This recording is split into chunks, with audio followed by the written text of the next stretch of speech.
You are Locked On Nuggets POSTCAST, powered by Mile High Sports, part of Locked On Sports Denver on the Locked On Podcast Network. Your team every day.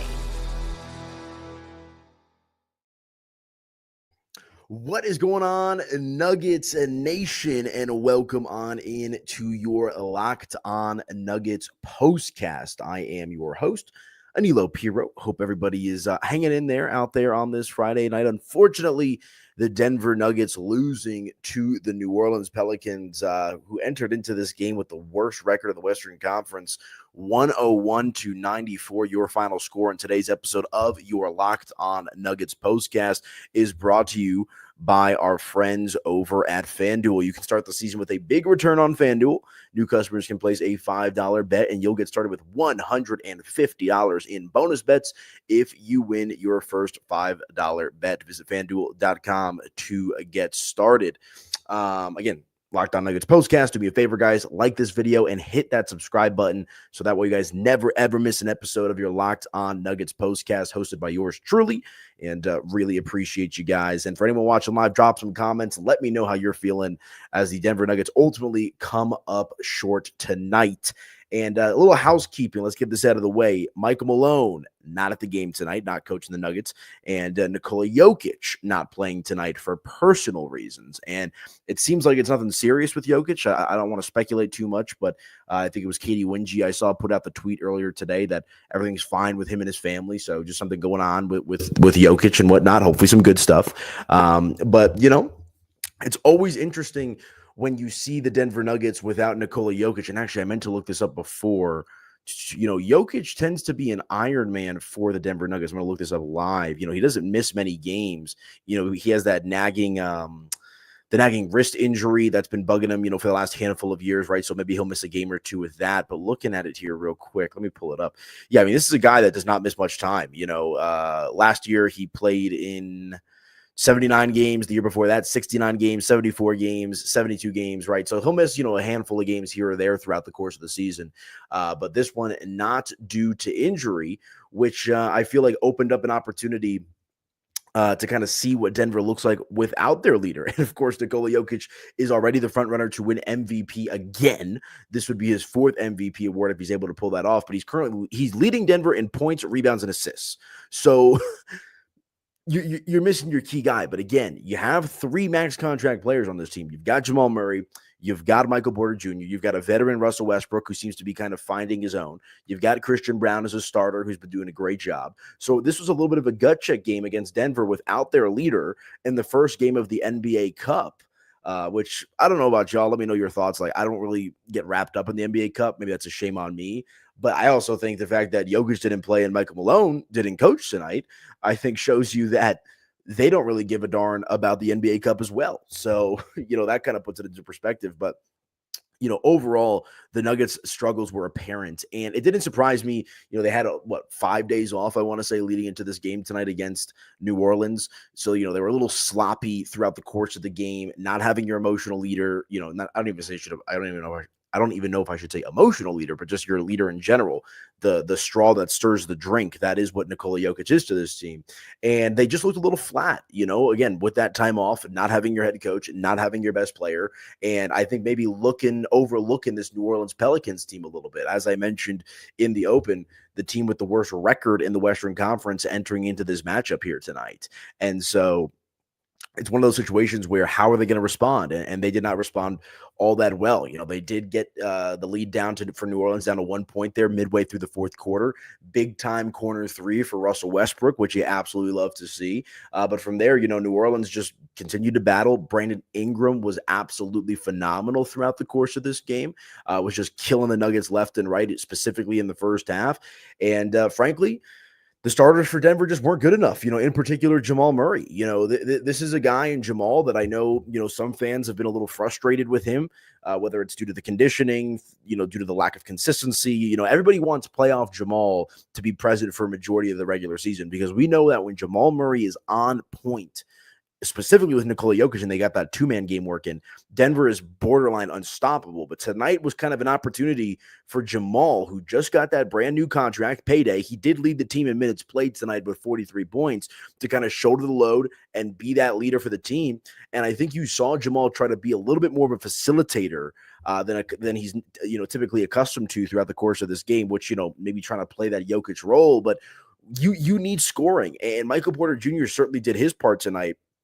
But Jamal finishes with 16 points tonight, 8 assists, and 6 rebounds. So his stat line is pretty good, kind of spitting distance of a triple-double there. So he's doing his own little, Jokic impression. But he was only 2 for 8 from beyond the arc, and I believe his first bucket of the game was a three-point shot. So relatively cold throughout the course of the evening for Jamal Murray from beyond the arc, and only 6 for 16 from the field, which is just not going to cut it. Even with Nikola Jokic on the court, you want to see him play better than that.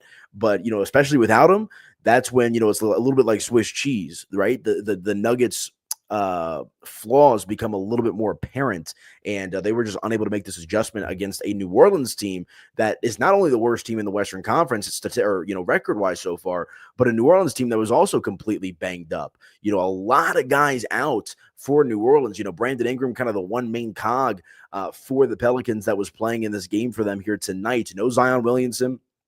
We know CJ McCollum's not playing right now as well. And it was Brandon Ingram, Yves Messi, Trey Murphy III, Brandon Boston Jr., and Javonte Green that all kind of help, carry New Orleans to this victory, led in particular by B.I., who was just absolutely phenomenal. Just like I said, cooking the Nuggets throughout the game. 29 points. He was a plus 18 in the box plus minus tonight. It was Brandon Ingram. So when he was on the court, this Denver Nuggets team just did not know how to slow down this Pelicans offensive attack. Again, 29 points, 7 assists, 9 rebounds for Brandon Ingram, and he put up 26 shots, converted 12 of them, and 3 of 9 from beyond the arc. And, I thought New Orleans did a really good job of playing again, like countering Denver's defense, because you saw Denver try to, switch things up on Brandon Ingram there in the second half, and they were able to kind of get some more players involved, move the ball around, and just kind of keep it going. Got a couple of comments here. How does Michael Porter Jr. only take six shots in the second half? Absolutely. Denver just kind of lost their killer. I don't, because I'm not trying to give Denver a pass. I'm really not. But as I said, to start the show, they looked like a team that had multiple days off. They looked like a team that didn't have their head coach to, call rage timeouts and get them fired up and all that kind of stuff. And, they looked a little bit lost. They looked a little bit like a rudderless ship throughout the course of the evening here tonight. We're a lottery team without Jokic, what another fan or another listener says, excuse me. And you guys aren't wrong. Nikola Jokic is not only the best player in the league, but, I always talk about this, like if we're taking MVP at face value, most valuable player, there is no one player that is more valuable to their team than Nikola Jokic. He makes this team go. And I mean, we'll see if he's back, for Sunday's matchup here moving forward. I would imagine that he would be. But just overall, pretty disappointing that the rest of the Nuggets players could not kind of shoulder the load and try to get past this New Orleans Pelicans team, right? Like, it's not like you're taking on Dallas. It's not like you're taking on Golden State, who's red hot. It's not like you had to play Cleveland or Boston or some of these, really high octane teams. It was just one of those situations where you had an opportunity to go out there, learn a little bit about yourself without the big man out there, and try to build some confidence for your bench players and the rest of your starters. And Denver was just unable to do that. So I agree. Denver's absolutely, virtually a lottery team without Nikola Jokic. So hopefully the big fellas out there sooner rather than later, again, out for personal reasons tonight. So we hope all is well with the big fella, and we'll have to see how it all shakes out here moving forward. But why don't I go ahead and hit a quick break, guys? Let me get to my sponsor read so we can continue along with the conversation. Drop some comments. What do you guys want to talk about? What was your big takeaway from the game here tonight? Who are you most impressed with? Let me put my computer on Do Not Disturb as well. The Mike Tyson, Jake Paul fight, I think, is getting ready to get started. So my friends are all pumped up about that. But drop some comments. Let me know how you guys are feeling out there. What was your biggest takeaway from the game tonight? What was your biggest disappointment? Dario Saric looked good early in this game, and then he leaves. The bench comes in, and it's just kind of basketball vomit, for lack of a better phrase. Inconsistency tonight for the Denver Nuggets, despite their ability to keep this game close or cut it to a 1-point game there in the midway through the fourth quarter, but just unable to pull away. With your final score here tonight, 101-94. Denver down to 7-3. New Orleans improves to 3-9. Back in just a moment, folks, right here on your Locked On Nuggets postcast. Stick with me.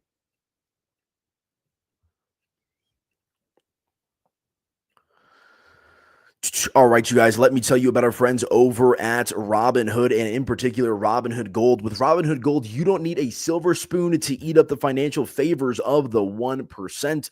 Robinhood Gold allows others to get the rates and perks usually reserved for the high society. Now, with the resourceful individual with Robinhood Gold, they can earn the very liberal rate of 4.25% APY on uninvested cash and be rewarded with a handsome 3% retirement boost on an IRA account contributions. Robinhood Gold provides the privileges of a high net worth for any net worth. These generous benefits are now available for only $5 a month. The new gold standard is here with Robinhood Gold. Sign up at robinhood.com/gold. Terms they do apply. For product-specific disclosures, visit robinhood.com/gold. Investing does involve risk. Rates may change. Gold membership is offered by Robinhood Gold LLC. Be sure to check out our friends over at Robinhood Gold, guys, and get involved with them now at robinhood.com/gold and take advantage of those benefits so you can live like a high net worth individual and get all of the perks, and let them know that Locked On Nuggets sent you.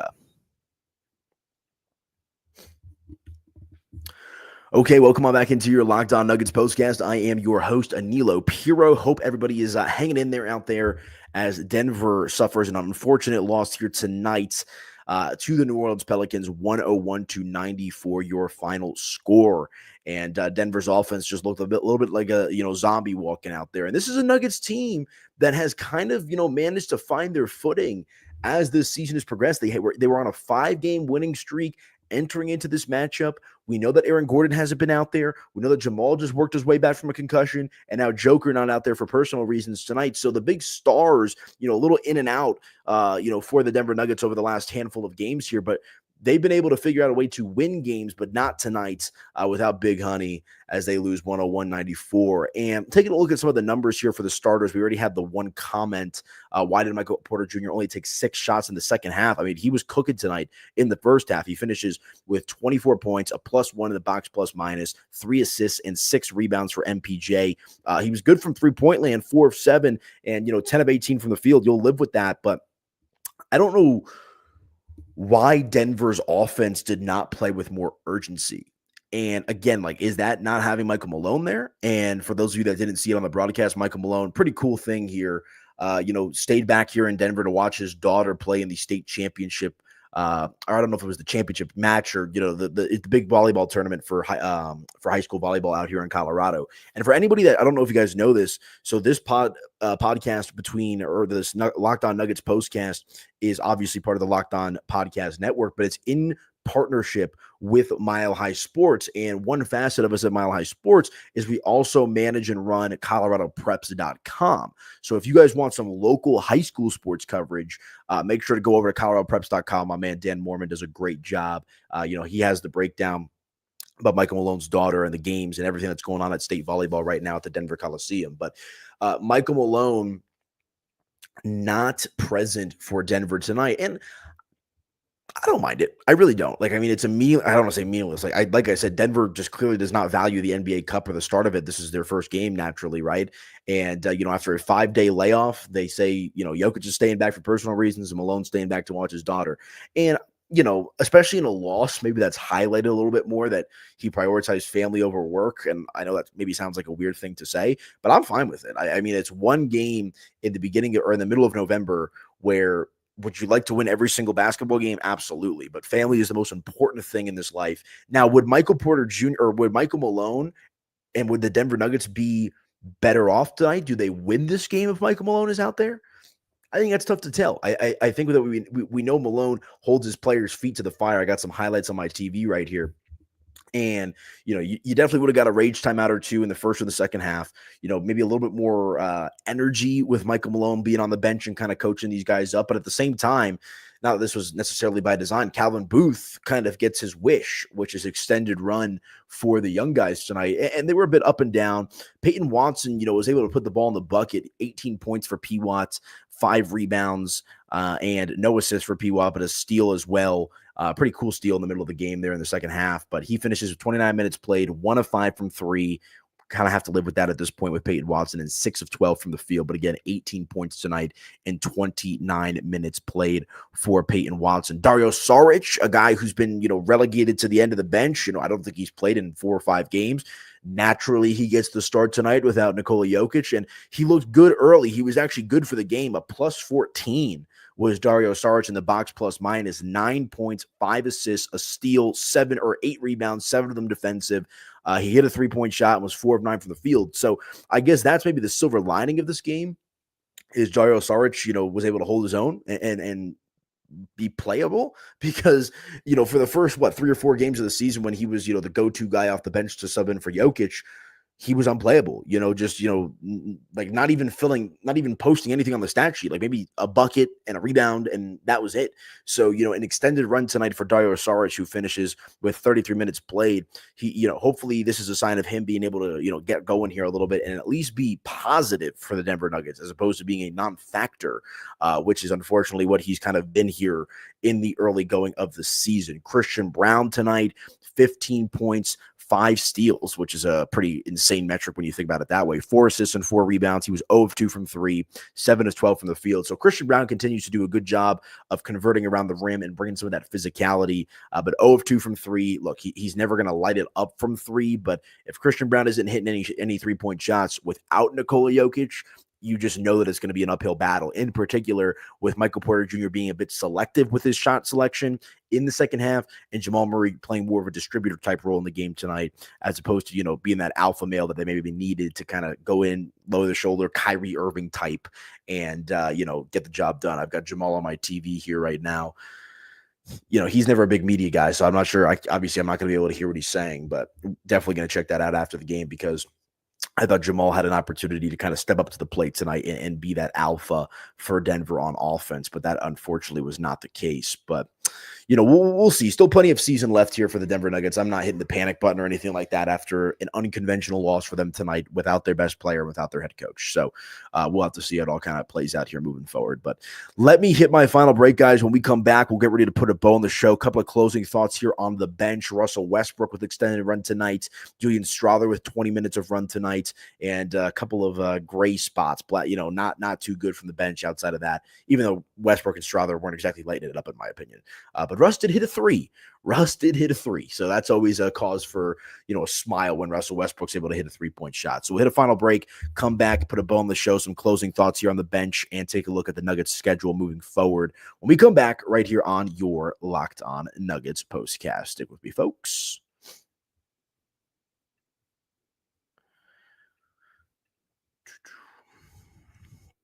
All right, you guys. Let me tell you about our friends over at FanDuel. Get ready to tackle the NFL action with FanDuel, America's #1 sportsbook. Because right now, new customers can bet $5 and get $150 in bonus bets if you win. The FanDuel Sportsbook app gives you everything you need to place live bets on the NFL all in one place. So when you get a hunch in the middle of the game, you can check out the latest stats, view live play-by-play, and so much more on the same page where you place your bets. Just visit FanDuel.com to join today. You'll get started with $150 in bonus bets if you win your first $5 bet. That's FanDuel.com. Never waste a hunch and make every moment more with FanDuel, an official sportsbook partner of the NFL. And I say it every time I do the FanDuel read, guys.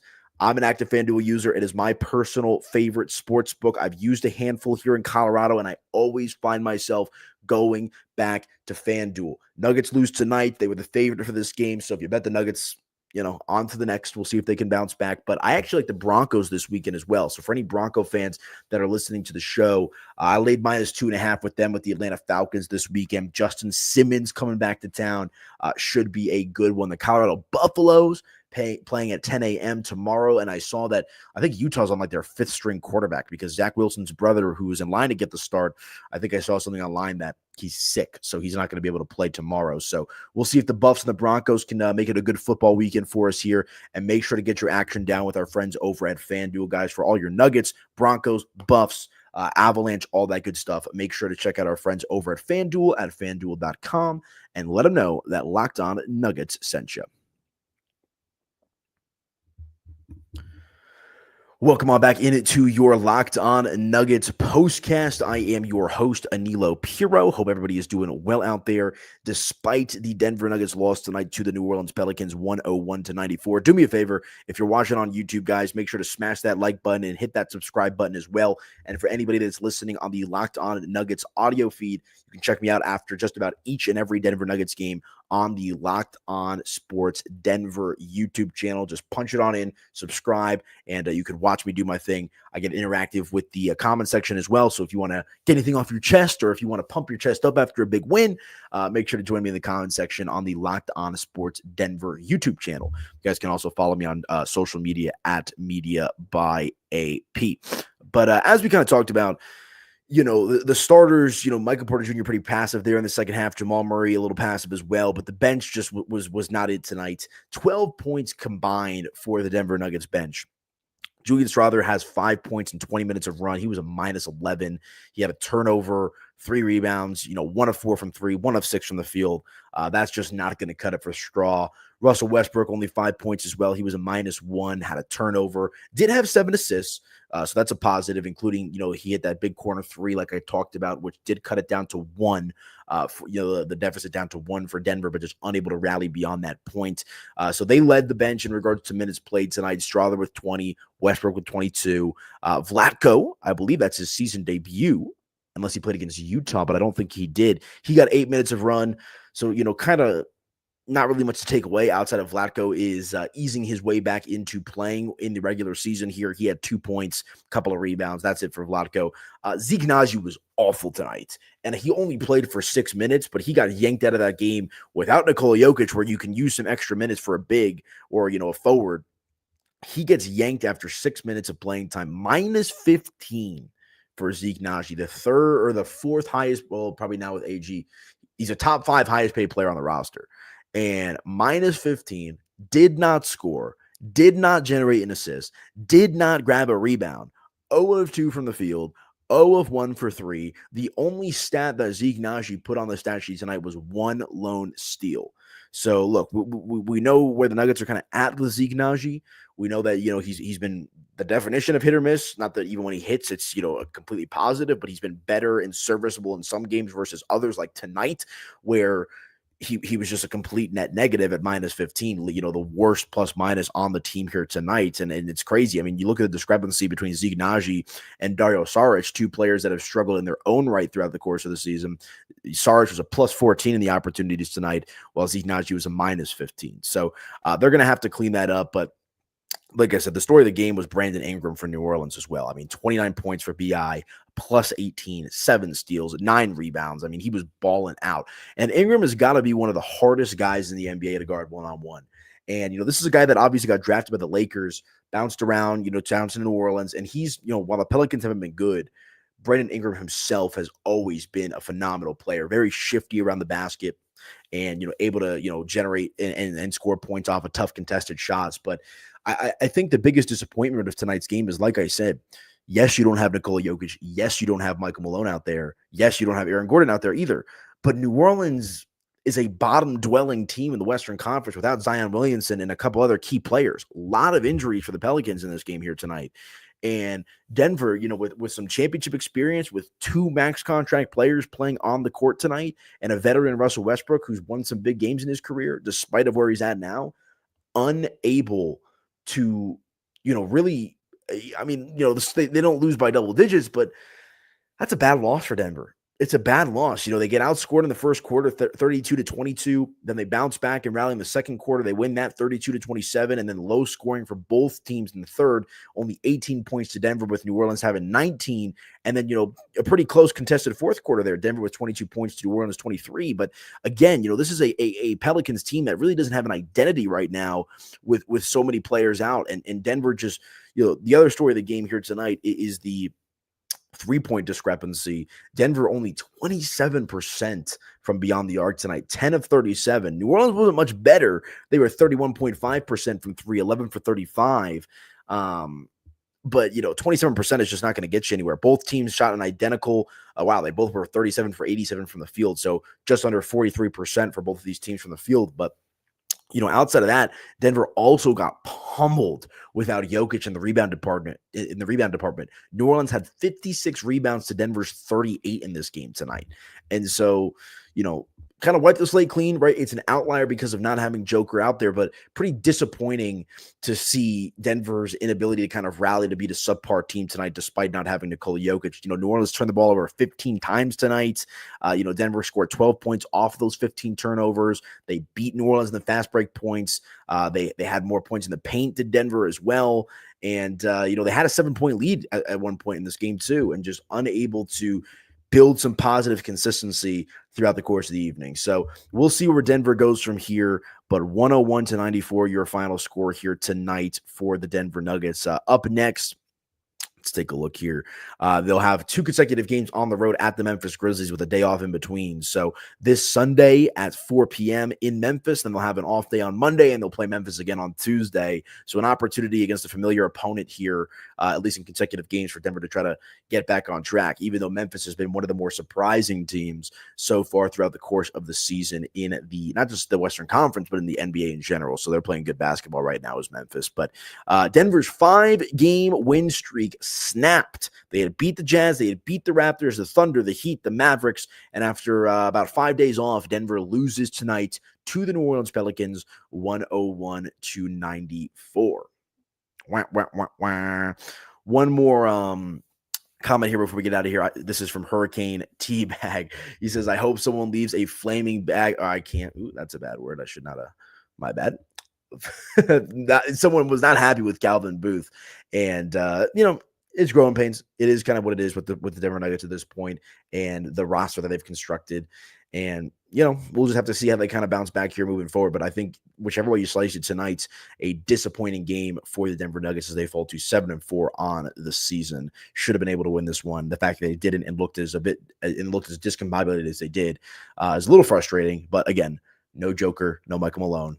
Got to move forward here as you get ready to play Memphis for 2 consecutive games. But all right, folks, that is going to do it for me. Thank you guys so much for tuning in. Make sure to like this video and subscribe to the Locked On Sports Denver YouTube channel. That way you guys never, ever miss an episode of your Locked On Nuggets postcast. You can follow me on social media at Media by AP. And I'll talk to you guys tomorrow on the channel for a Buffs Utah postgame show. We'll do Broncos Falcons postgame show and Nuggets Grizzlies postgame show as well on Sunday. So make sure to subscribe to that Locked On Sports Denver YouTube channel so you don't miss on any of the action here on your Locked On Sports Denver's postcast. But all right, folks, Nuggets lose tonight. That's all she wrote. And we'll talk to you guys tomorrow and on Sunday for some football and basketball conversation. Have a good night, folks.